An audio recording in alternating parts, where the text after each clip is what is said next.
Here's how I got a job as a production assistant on Roofman. If you want the full story, it's on my YouTube channel, which there's a link to in my bio, but I'm just gonna give you some bullet points really quick. So Roofman was written and directed by Derek Cianfrance, who made Blue Valentine, The Place Beyond the Pines, and a mini-series called I Know This Much Is True with Mark Ruffalo. And I've been a fan of his since high school. I remember watching his movies when I was like 16, 17 years old, and I was like, that's what I want to do. So a couple of years ago, I was a film student at the University of Colorado, and he had actually gone there about 20 years before I did. I got a chance to meet him for the first time when he came back to the school with a 35mm print of his film, Blue Valentine. We got a chance to chat briefly after the screening, but I didn't see him again for a couple of years. And then, my senior year, he ended up coming back to the school again to accept a Lifetime Achievement Award from the school.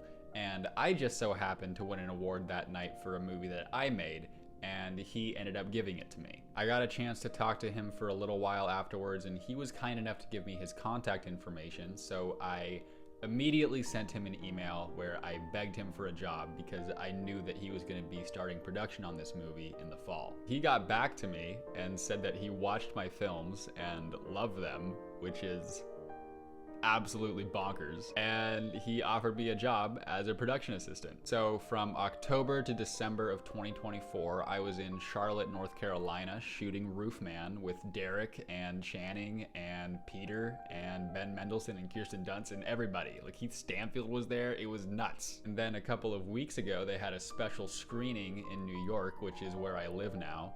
And Derek reached out to me and said that he got me a ticket for that. And so little old Joe got to go to a premiere of a major motion picture with a bunch of A-listers there. And if you know me, then you know that this has been an insane whirlwind of emotions. So I just wanted to make this video as a reminder to just keep going. Keep making your art, keep putting your stuff out there, because you never know who's gonna see it. And also, go and see Roofman in theaters now.